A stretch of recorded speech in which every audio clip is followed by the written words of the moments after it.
चलो प्यारे बच्चों, जय श्री राम। चलो अब आ जाओ। क्वेश्चन नंबर 10 बहुत खास क्वेश्चन है। टाइमिंग भी बता रहा हूं उसमें। बहुत खास क्वेश्चन है ये, बोर्ड में आया हुआ है। दीप, ज्योति और गीता अपनी पूंजी के प्रमाण में लाभ हानि बांटने वाले साझेदार है। पूंजी के प्रमाण में, बराबर ना। लाभ हानि का प्रमाण इसमें क्या होगा? पूंजी का प्रमाण। तो पहले पूंजी का प्रमाण निकालना पड़ेगा। देखो यहाँ पूंजी दिया हुआ है, पहले वाले का 1 लाख, दूसरे वाले का 1.5 लाख और तीसरे वाले का 1 लाख। तो पूंजी का प्रमाण आ जाएगा यहाँ पर, पूंजी का प्रमाण। समझो, पहले की पूंजी 1 लाख है, ध्यान दो यहाँ पे, दूसरे का 1.5 लाख, तीसरे का भी 1 लाख। चलो इसे में छोटा करना है, बराबर। पहले 4 जीरो सब में कॉमन कट जाएगा, तो बचेगा 10:15:10। अभी ये भी 5 से कटेगा, ये हो जाएगा 2:3:2। तो ये डी, ज्योति के लिए जे और गीता के लिए जी, शॉर्ट पे यूज करो, बराबर। ये यही हो गया लाभ का प्रमाण। हाँ, पूंजी का प्रमाण ही इस क्वेश्चन में लाभ हानि का प्रमाण लेना। आप देखो, लाभ हानि का प्रमाण, पुराना प्रमाण है 2:3:2। ठीक है, चलिए पक्की तलपट के नीचे जो लिखा है उसको देखो। उपरयुक्त तारीख पर ज्योति निवृत्त होती है। साझेदारों ने ऐसा निश्चित किया है कि नंबर 1, अच्छा ज्योति मतलब बीच में जो है वो ये वाली साझेदार क्या हो जाती है? निवृत्त। ठीक है, चलो दीप और गीता का नया लाभ हानि का प्रमाण होगा 1:1। 1:1 नया लाभ हानि का प्रमाण है। हाँ, मतलब समान। ख्याति का मूल्यांकन 70,000 आका गया है।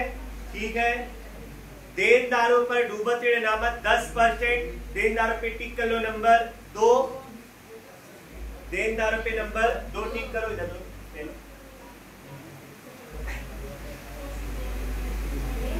फिर स्टॉक पर नंबर 3 टिक कर लो।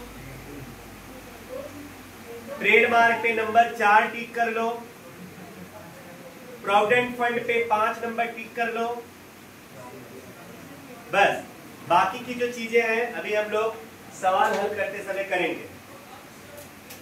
जैसे कि आपको स्टेप पता है, हमको दायित्व की तरफ से सवाल को चालू करना होता है। तो सबसे पहले पूंजी आती है, तो पूंजी कहाँ लिखते हैं? पूंजी खाता के जमा पक्ष में। शेष आगे लाए, शेष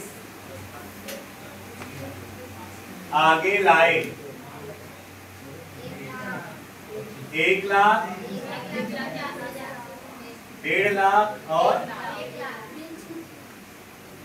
उसके बाद सामान्य अनामत है, यहीं पे आएगा, बांट लेंगे पुराने प्रमाण में।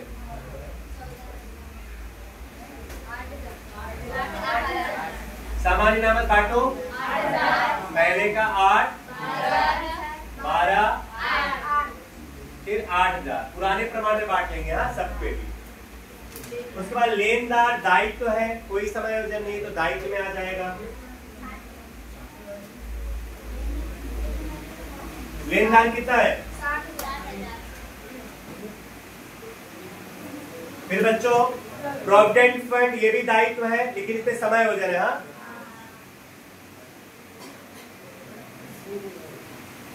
प्रोविडेंट फंड कितना है?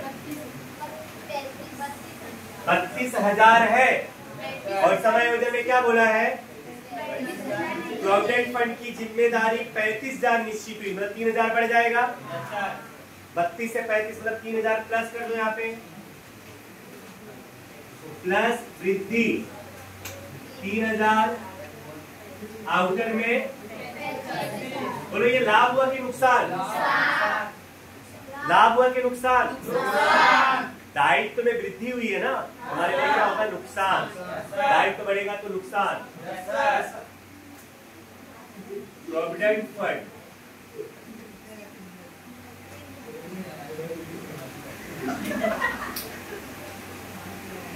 कितना? 3000। नेक्स्ट ख्याति। ख्याति पूंजी खाता के उधार में आएगा।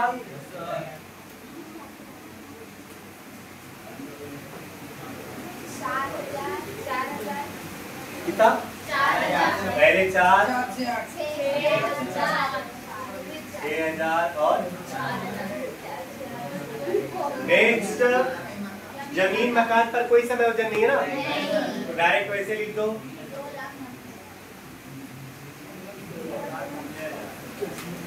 2 लाख। Next trademark.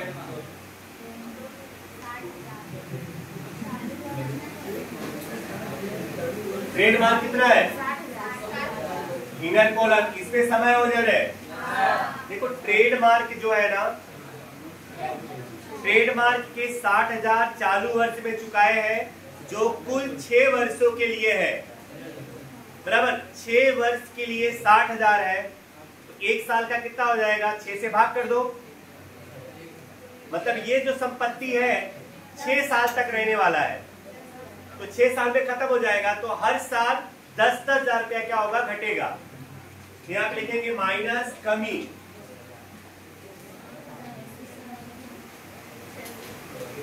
अभी 10,000 कैसे आया समझ लो। 6 से भाग करने पर, 6 साल के लिए है ना, जितने साल के लिए उतने से भाग कर दो। 6 साल के लिए तो 6 से भाग करोगे तो 10,000 आएगा, तो आउटर में कितना आ जाएगा? हमारे लिए क्या नुकसान? तो पुनः मूल्यांकन के उधार में ट्रेड मार्क कितना? नेक्स्ट स्टॉक पर कोई समायोजन नहीं है ना? ठीक है। स्टॉक कितना दिया है? 50,000 माइनस कमी 10,000। आउटर कॉलम हमारे लिए क्या नुकसान है ना ये? पुनः मूल्यांकन के उधार में। अब स्टॉक में कमी 10,000 कैसे हुआ वो समझो। देखो समायोजन नंबर 5 देखो अच्छे। 3 स्टॉक उसकी लागत कीमत की अपेक्षा 25% अधिक कीमत पर दर्शाई है, जिसे लागत कीमत से लिखना है। मतलब जो इस पे लिखा हुआ है ना 50,000, वो लागत कीमत से 25% ज्यादा लिखा है। अब नए वाले पक्की तल पर हमको कौन सा कीमत लिखना है? लागत कीमत। बराबर ना? तो हमें लागत कीमत निकालना पड़ेगा। तो ये जो दर्शाया हुआ है ना 50,000, वो लागत कीमत से 25% ज्यादा है। तो हम मान लेते हैं कि लागत कीमत कितना है स्टॉक का? 100।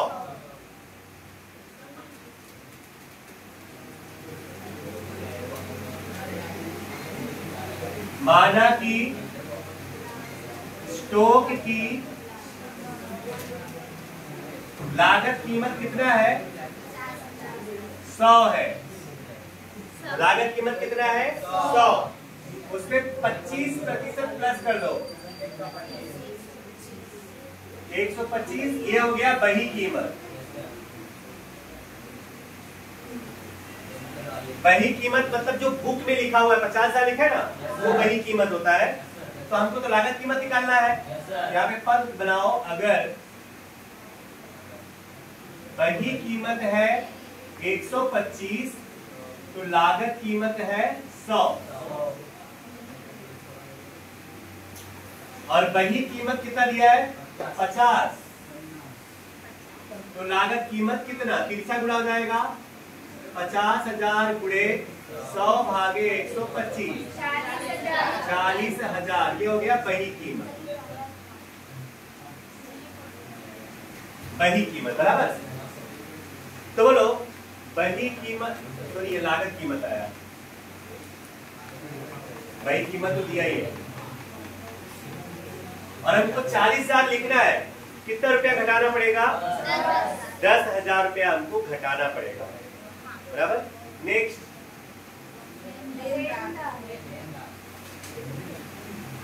देनदार 40,000 है ना,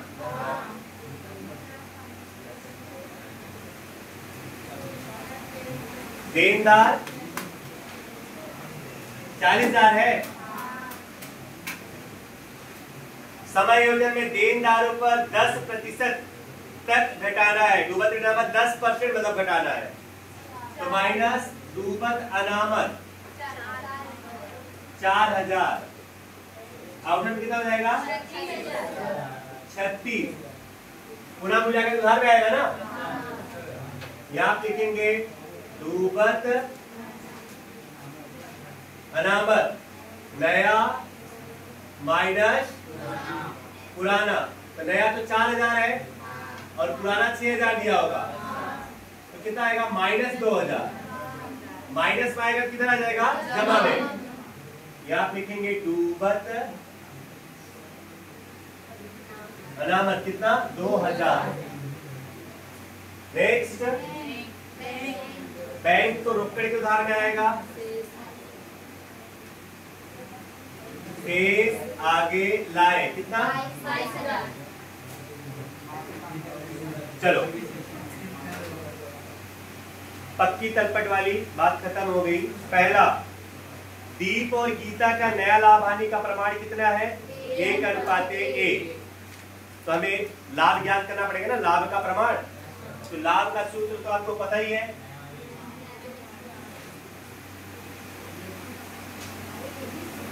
लाभ बराबर होता है नया भाग माइनस पुराना भाग। तो पहले किसका? डी का। डी का नया भाग कितना है? 1/2, क्योंकि नया प्रमाण 1:1 है, तो मतलब 1/2 ही होगा। 1/2 माइनस पुराना भाग कितना होगा? 3 2 5 9 7, 2/7। तो 7 दूनी 14, 7 के कम 7, 2 दूनी 4, 3/14। फिर जी का, इसका भी 1/2 होगा, माइनस 2/7 उसका भी होगा, तो हो गया 14, यहाँ पे 7 और यहाँ पे 4, इसका भी 3/14। मतलब लाभ का प्रमाण 1:1 ही आएगा। इसलिए यहाँ पे लाभ का प्रमाण 3:3 बराबर 1:1। ठीक है ना, इसका भी 3/14 आया और इसका भी 3/14 आया।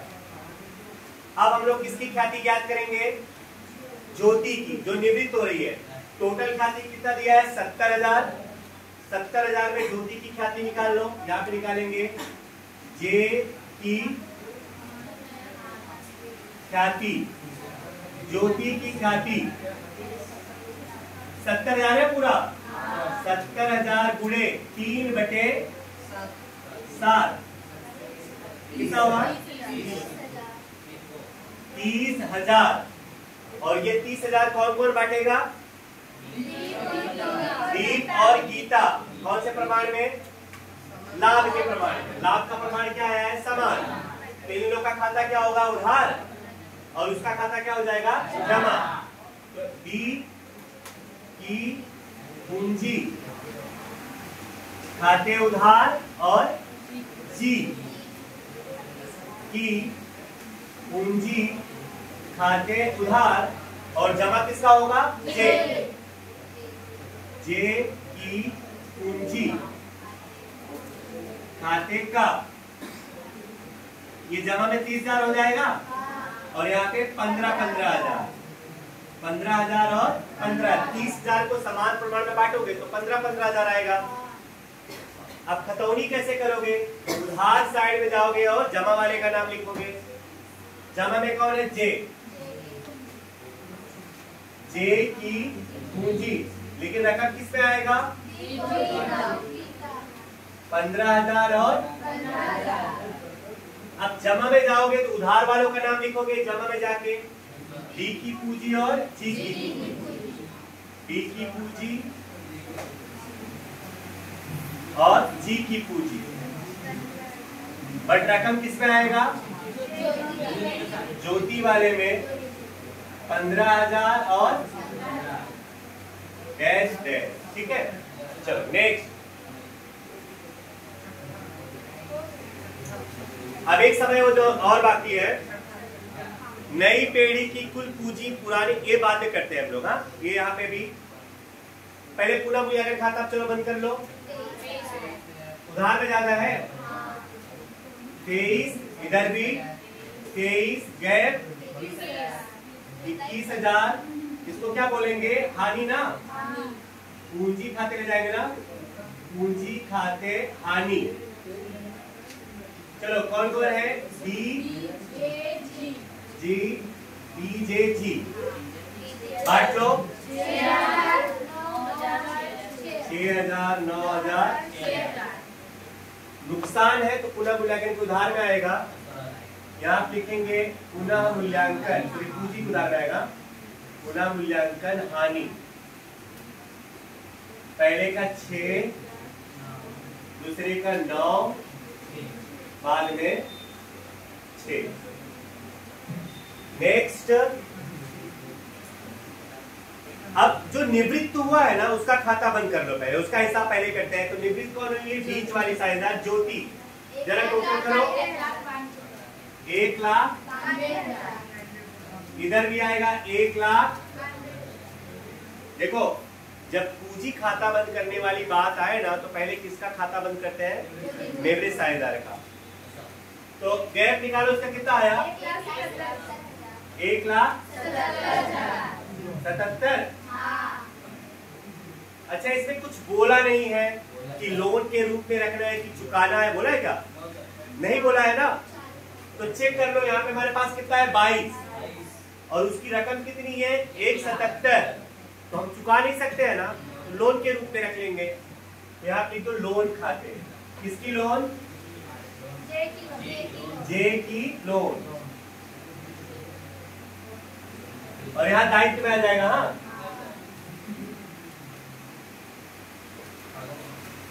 कितना? 1,00,000। अब ये सारी चीजें तो सारे क्वेश्चन में सेम थे, समझो। यहां तक लगभग हर एक बातें सभी क्वेश्चन में थी, कॉमन। अब जो नई चीज इसमें है, अभी तक हम लोग क्या करते थे? जो चालू साझेदार होते थे, जमा साइड का टोटल करते थे, वही टोटल उधार में लिखते थे, और उधार वाला घटा देते थे, इन लोगों की पूंजी मिल जाती थी, जिसको क्या लिखते थे? शेष आगे ले गए। अभी तक हर एक क्वेश्चन में यही करते थे ना, जमा साइड का टोटल करो, वही उधार में लिखो, और जो गैप आएगा उसको लिखते थे शेष आगे ले गए। लेकिन इस क्वेश्चन में हमें शेष आगे ले गए पहले लिखना है, और उसके बाद खाता बंद करना है। जरा समझ लो, ऐसे भी बहुत सारे क्वेश्चन आएंगे कि जिसमें तुम्हें शेष आगे ले गए दे दिया रहेगा, तुम्हें उसको लिख देना है, तब जाकर के ये खाता बंद करना है, टोटल करना है। बराबर? तो ये सिचुएशन हमेशा आप याद रखना। तो इस क्वेश्चन में शेष आगे ले गए पहले लिखेंगे, और उसके बाद खाता बंद करेंगे। फिर मैं बता रहा हूं कैसे लिखेंगे, वो एक ही कहां दिया हुआ है। पहले आप लिख दो, ऊपर 2 लाइन छोड़ के लिखने का हमेशा, शेष आगे ले गए, ये तुम्हें डायरेक्ट लिख देना है। और मैं बता रहा हूं शेष आगे ले गए कैसे आएगा। अब पढ़ो लास्ट वाली लाइन, नई पीढ़ी की कुल पूंजी पुरानी पीढ़ी की कुल पूंजी जितनी ही रखनी है। देखो, पुरानी पीढ़ी की कुल पूंजी कितनी है? 3.5 लाख। जरा देखो, पुरानी पीढ़ी में पूंजी कितना है टोटल? 3.5 लाख है ना, 3,50,000। अब नई पीढ़ी में भी 3.5 लाख ही रखना है पूंजी। अब कुल पूंजी तो पता चल गया 3.5 लाख। अब लेकिन 3.5 लाख में से बी का कितना होगा और जी का कितना होगा, वो कैसे पता चलेगा? यहीं पे बोला हुआ, आगे देखो। यह पूंजी दीप और गीता उनके नए लाभ हानि के प्रमाण में रखेंगे। तो 3.5 लाख है ना, नया लाभ हानि का प्रमाण में रखेंगे। तो नया लाभ हानि का प्रमाण क्या है? समान, 1:1, मतलब हाफ हाफ। तो 2 से डिवाइड कर दो। हाँ, तो इसका आ गया 1,75,000, इसमें डैश, और इसका भी 1,75,000। यहाँ लिख दो पूंजी डी और जी। डी का कितना 1,75,000 और इसका भी 1,75,000, टोटल 3,50,000। चलो, तो ये शेष आगे ले गए, हमने पहले लिख दिया। क्यों? क्योंकि इसमें बोला है कि भाई पेड़ी के जो कुल पूंजी निवृत्ति के पहले थी, निवृत्ति के बाद भी हमको उतना ही रखना है। लेकिन वहां पे 3 लोगों का था, अभी कितने लोगों का होगा? केवल 2 लोगों का, वो भी किसका? दीप और गीता का। अब लेकिन किसका कितना होगा? 3.5 लाख तो रखना है, लेकिन किसका कितना होगा? नए लाभानी के प्रमाण में बांट करके लिखना है। तो नए लाभानी का प्रमाण कितना है? 1:1, मतलब समान प्रमाण में बांट दो, मतलब आधा आधा। तो अब जाकर के तुम्हें अब पूंजी खाता बंद करना है। तो बताओ, दीपा का किधर का ज्यादा है? उधार का ज्यादा होगा। जरा जोड़ो, 2 लाख। इधर भी गैप आएगा 2 लाख। यहाँ पे गैप 92,000। अच्छा, शायद गीता का भी उधार में ज्यादा है, 2 लाख। इधर भी लिखेंगे 2 लाख, और गैप आएगा 92,000। तो सुनो, याद रखना, ये शेष आगे ले गए के बाद, ले गए लिखने के बाद अगर तुमको खाता बंद करने वाला सवाल होगा ना, तो ये जो गैप आएगा उसको या तो चालू खाता लिखोगे या तो बैंक खाता लिखोगे। सवाल में तुमको बोला रहेगा कि जो डिफरेंस है, अंतर है, उसको चालू खाते लिखना है कि बैंक खाते लिखना है। इसमें क्या बोला है? अंतर की रकम चालू खाते ले जानी है ना, तो इसके सामने लिखो चालू खाते। अब ये चालू खाता जमा में भी गैप आ सकता है और उधार में भी गैप आ सकता है। जमा में गैप आएगा तो तुमको संपत्ति में लिख देना है, और उधार में गैप आएगा तो तुम्हें दायित्व में लिख देना है। तो यहाँ पे जमा में गैप है तो संपत्ति में लिखेंगे चालू खाता। किसका किसका? डी और जी का। तो डी का 92, जी का भी 92, और टोटल 1,84,000। अभी एक खाता और बंद करना बाकी है, रोकड़ 22,000, 22,000 और 22,000। गैप शेष आगे ले गए। ठीक है, यहाँ पे देंगे रोकड़ शेष 22,000, 6 लाख 6,22,000। एक बात सुन लो, इस क्वेश्चन में मेन जो पॉइंट था, एक तो स्टॉक वाला। स्टॉक 25%, लागत कीमत से 25% ज्यादा दर्शाया हुआ है, और आपको लागत कीमत लिखना है। तो मान लेते हैं कि लागत कीमत उसकी कितनी है? 100। 25% बढ़ा करके लिखा हुआ है ना, तो 125 वही कीमत जो लिखा हुआ हो तो उसको वही कीमत बोलते हैं। और हमको तो लागत कीमत लिखना है। अगर वही कीमत 125 तो लागत कीमत कितना होगा? 100। वही कीमत 50,000 तो लागत कीमत कितना आ गया? 40,000। और हमको 40,000 लिख रहा है तो 10,000 क्या करना पड़ेगा? घटाना पड़ेगा। दूसरी बात, इस क्वेश्चन में हमें नया प्रमाण दिया है लाभ हानि का, इसलिए लाभ का प्रमाण भी ज्ञात करना पड़ेगा। तो लाभ बराबर क्या होता है? नया भाग माइनस पुराना भाग ना। तो लाभ किसका निकालते हैं? केवल जो चालू साझेदार होते हैं। तो चालू कौन कौन है? डी और जी। तो डी का नया प्रमाण क्या है? 1/2। 1/2 में से इसका पुराना कितना है? 2/7। तो घटाओगे तो आएगा 3/14। वैसे ही जी का नया प्रमाण कितना है? 1/2 माइनस 2/7, इसका भी आएगा 3/14। इसलिए लाभ का प्रमाण कितना आया? 3:3, मतलब 1:1। अब उसके बाद जो निवृत्त हुआ है उसकी ख्याति निकाल लो। निवृत्त कौन हुआ है? जे, ज्योति। टोटल ख्याति है 70,000। 70,000 का 3/7, 30,000 होगा। और ये ख्याति कौन कौन बांटेगा? जो चालू साझेदार है डी और जी, तो उनका खाता क्या हो जाएगा? उधार। और जो ज्योति है उसका खाता क्या हो जाएगा? जमा। लाभ के प्रमाण, लाभ का प्रमाण क्या है? समान। तो 15,000 और इसको पूरा 30। खतौनी तो आपको आती है, हमने बहुत सारा सवाल कर लिया है। उसके बाद जो एकदम नया था इसमें ये कि जो चालू साझेदार है ना, अभी तक हम लोग क्या करते थे? जमा साइड का टोटल करते थे और उधार में जो गैप आता था उसको लिखते थे शेष आगे ले गए। लेकिन इस क्वेश्चन में शेष आगे ले गए आपको पहले दे दिया हुआ है, मतलब बता दिया है कि शेष आगे ले गए टोटल कितना है? 3.5 लाख। कैसे पता चला 3.5 लाख? जो पहले की पूंजी थी वही अब भी रखनी है। तो पहले टोटल पूंजी कितनी थी? 3,50,000। तो अभी भी 3.5 लाख ही रखना है। और कौन से प्रमाण में? समान प्रमाण में। नए प्रमाण में बोला है तो नया प्रमाण क्या है? समान। तो मतलब इसका 1,75 और इसका 1,75। शेष आगे ले गए लिखने के बाद हमको खाता बंद करना है। तो जिस तरफ गैप आएगा शेष आगे ले गए लिखने के बाद कभी भी अगर आप खाता बंद करते हो तो जो गैप आएगा या तो उसे बैंक खाते लिखना है या तो चालू खाते लिखना है। क्वेश्चन में तुमको बोला रहेगा, तो इसमें चालू खाता बोला है तो चालू खाते लिखेंगे। और ये चालू खाता अगर जमा में आएगा तो संपत्ति में, और उधार में आएगा तो दायित्व में। दोनों का जमा में आया है तो दोनों को संपत्ति में लिखेंगे, ठीक है। उसके बाद रोकड़ खाता बंद कर लो। 22,000 आया, उसको भी यहाँ पे लिख दो, खाता बंद कर लो, ठीक है, लिख लीजिए।